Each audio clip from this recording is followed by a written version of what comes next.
they've worked hard to keep the morals the same.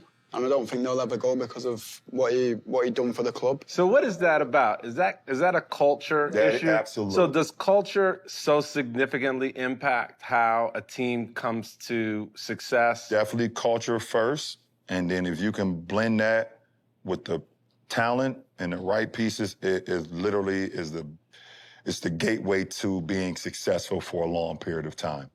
I could go back to when I was drafted at 18 and made my debut with Cleveland.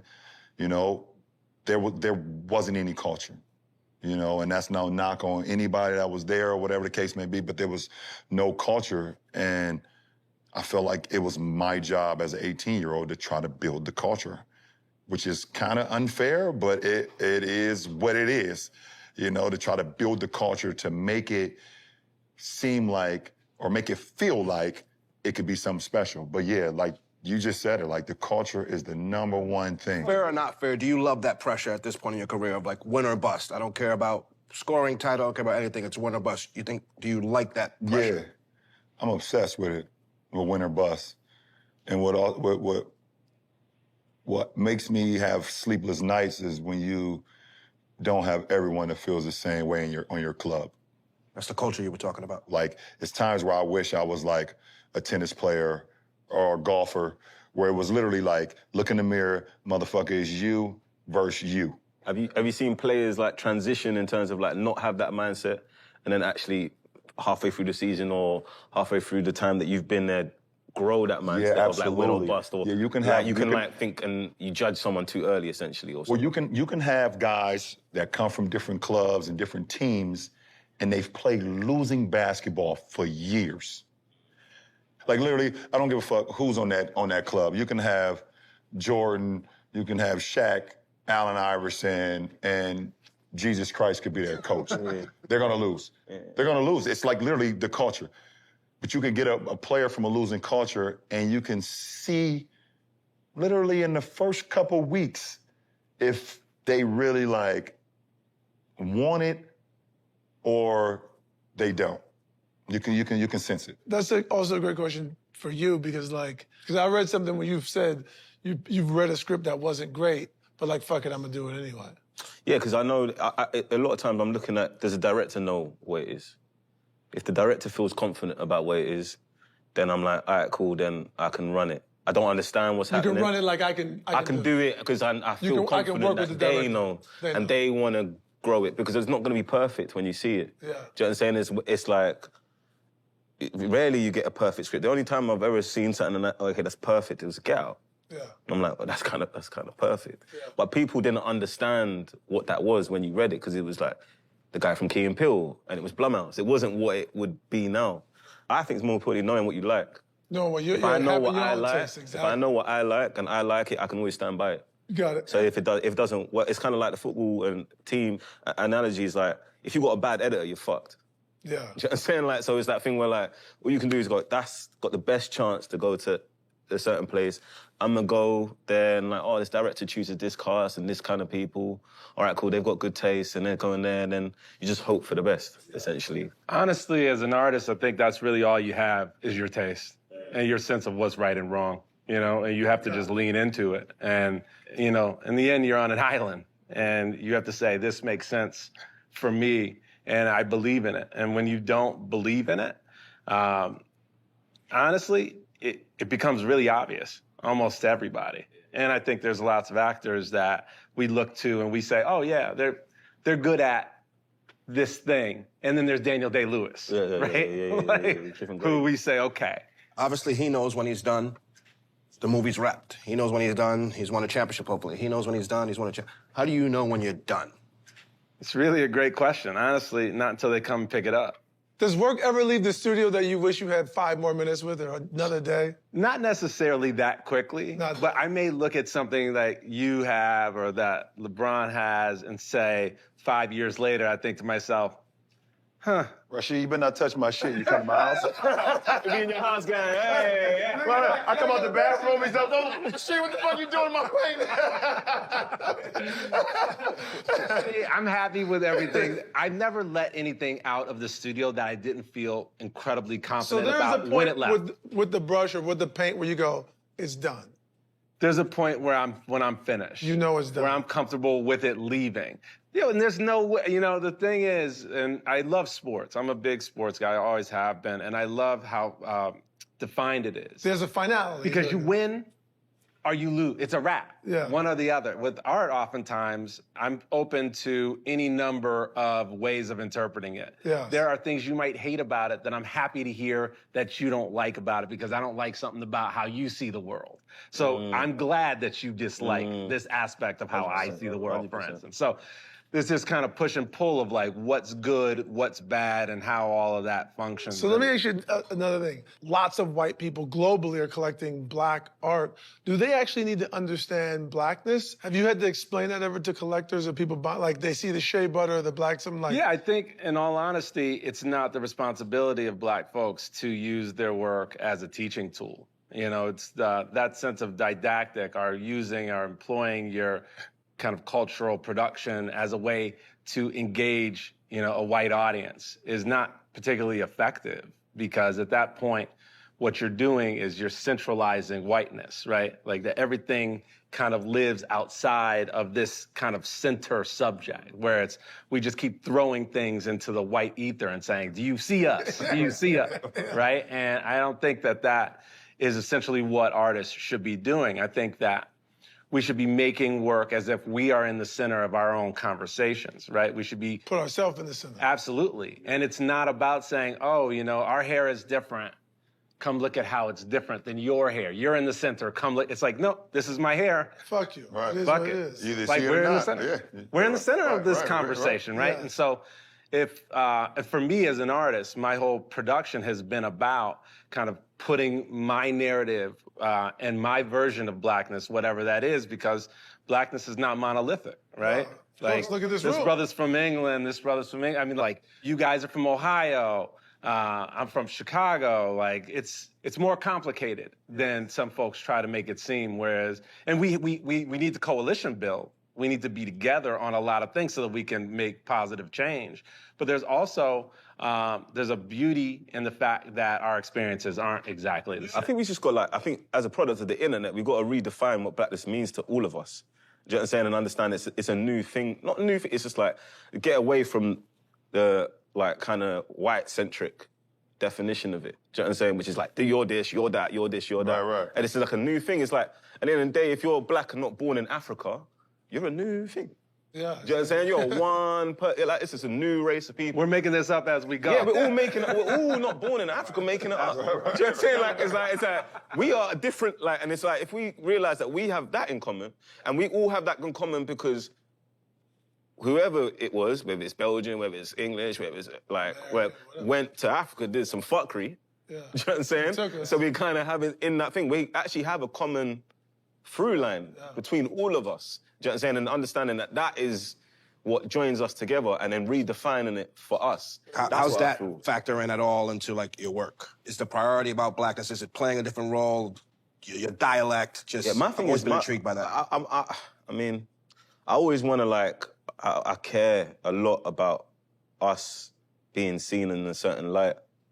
For me, it's like something comes my way, I'm always thinking about, I'll pull up to wherever that person's from and get to know them so I can feel the stakes. So when I was doing Judas, I went to Chicago. I just pulled up and I was there, I was where Chairman Fred used to speak. I used to be there, meeting people that are there, talking to them. And I understand what he means to them, the people that are from there. Went to Maywood, went to the area when the people that are from there. Then I go, okay, so I'm doing it for them. You just think of them, go, nah, that's the film for them. How many takes for the speech? I'm releasing this. Yeah. How many takes? Shit. I did that all day. Really? We did that all day. I was like, wow, you did it all day? I did it, yeah, I did. No rehearsal. That's mad. incredible. It was mad. It was nuts. But It was just that was a special day, man. That was a different... Yeah, I mean, that shit came off so fucking... The way it is that you get to a point when you're tired and that, it was Cleveland. I was tired and that, and then they were lifting me up. Because basically it was like a scene partner, the crowd was a scene partner. So then I was like, all right, cool, we're in dialogue. So then I had to get you in a certain place. So then I can hear it in a certain way and then you feel it in a certain way. So it was all it was like I would keep going. I am. I wouldn't. I would just keep going until they felt. So they felt it. Yeah. And then like cool, then start the speech. Do you know what I'm That's saying? how a preacher preaches, to feel that. And I guess Like, take you on that roller coaster. Take you up and down and get the crowd. Yeah, but then his son was on set. His son was on set, so that was another thing that was quite. And he never met his dad because obviously he got assassinated. Did you feel that responsibility? Oh, crazy responsibility. Crazy responsibility. Great. It was like, yeah, man, heavy, very, very, very, very heavy. But it kind of sharpens you up. I've never felt like that ever in my career. I knew that day I was like, I did something there. Wow. But I knew I did something there because something happened. It was like, he was in the room. It was like some other shit. It was like, I was like, something's happening here. When I watched the film, I don't remember the takes. Wow. I went into a place. It was like it's just an out-of-body experience. feeling. In the sports Yeah. world, You we get call- that in sports? I was about to say we call that being in the zone. Yeah, exactly. Yeah. You wish you can tap into that shit more often. You just, when it happens, you have no idea what the fuck is going on. And you find new stuff. Yeah, you you start like, doing new you're shit. just trying shit that you never even tried before. Yeah. Like silly shit. That game I had in Boston, game 6, down 3-2, it got to a point where I was just out there trying shit, one leg off the wrong foot, bump fades off my right shoulder. I am not even a right shoulder bump fade guy. When do you know you're in the zone while you're in it? Like, at what point? I mean, I think I started the game like 8 for 8. You don't know. And every time I was shooting, it just felt so perfect, and it was barely touching the net, like going straight through like a bird, just go straight through the water. Can you see the other team start to get defeated? Like, damn, there's nothing we can do with these guys. Yeah, because I feel like when someone's watching you, they know when you're. We call it lost in the game. When my brother's watching me play, he knows when I'm lost in, because he's watched me play all the time growing up. So like I used to get lost in the game when I was a kid, but I would never. Before I even knew what that saying was, I was doing it like it's a different kind of focus. And when you're doing it, you can't put a finger on it. But if I'm watching it, I can.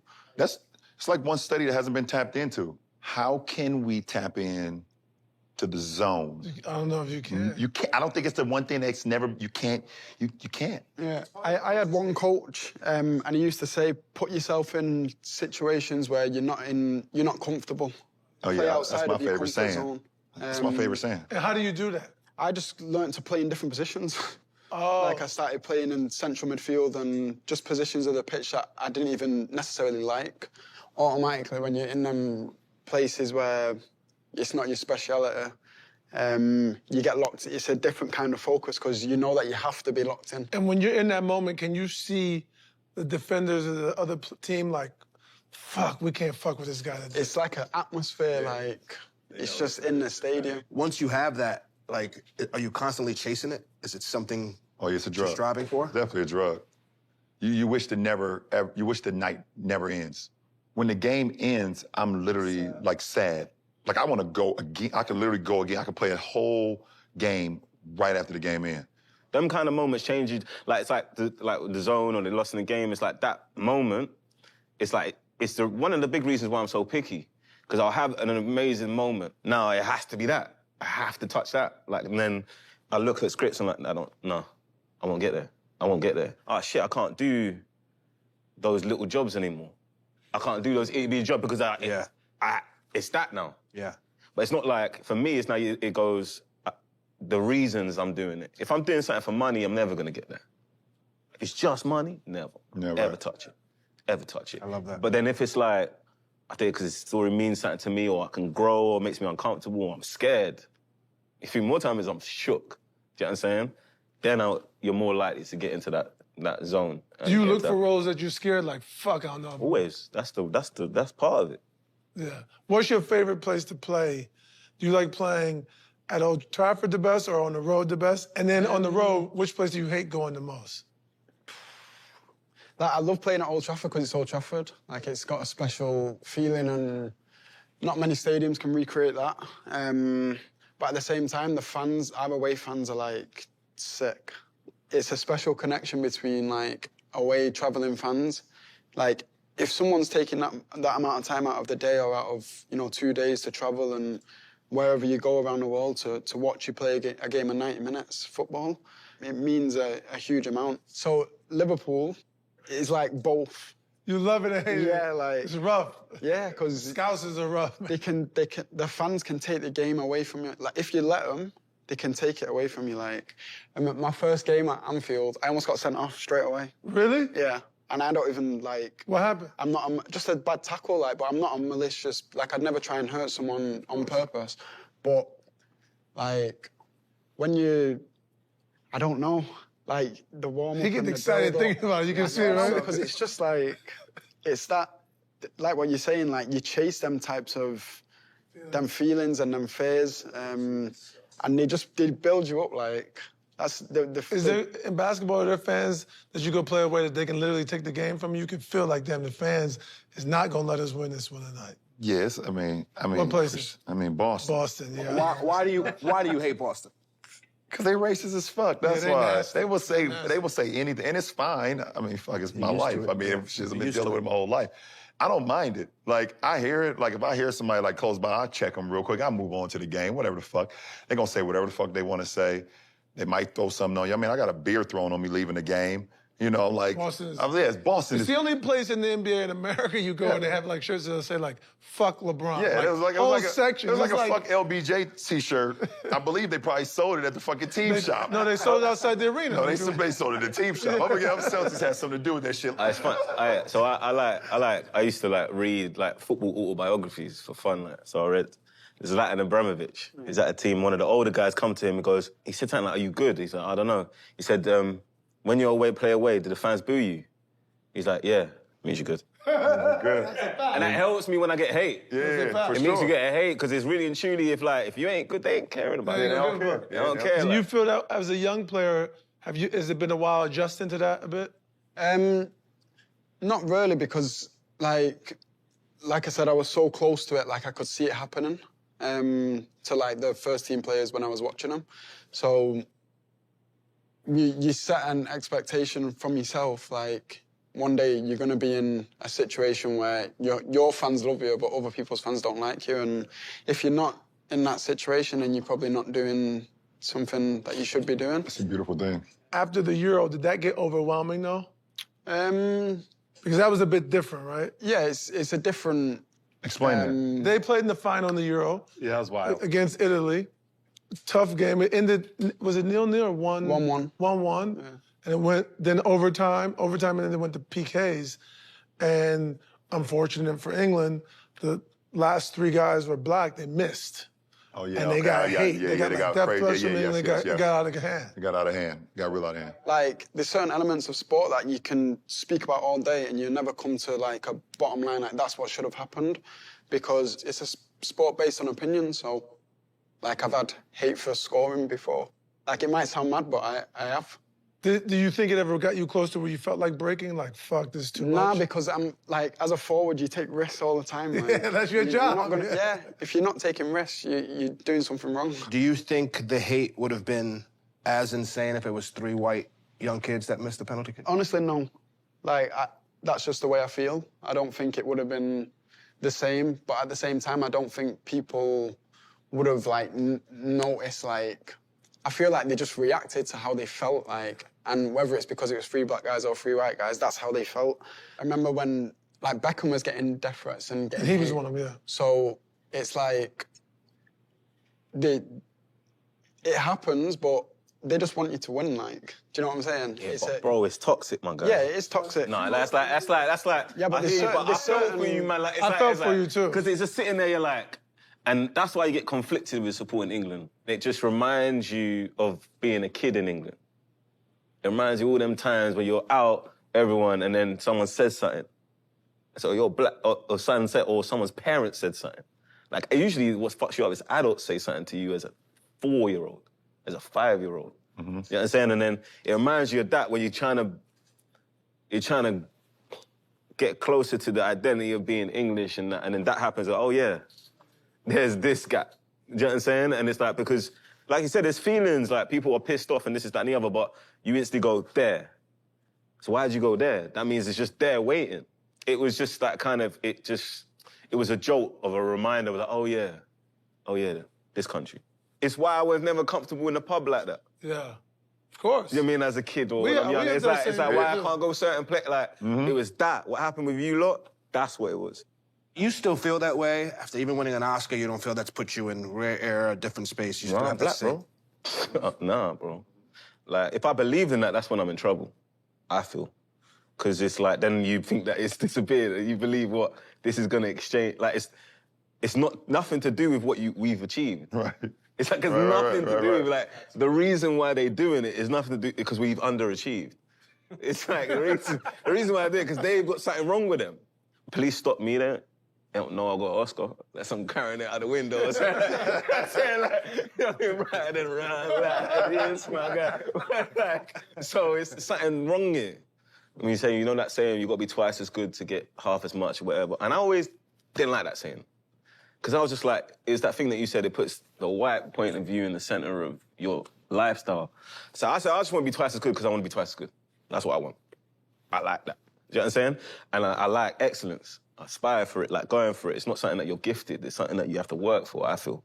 And so then I know that this Oscar, it's made the people feel a way coming from where I'm coming from. Rash, you know, like, do you know what I'm saying? So it's like, I don't put my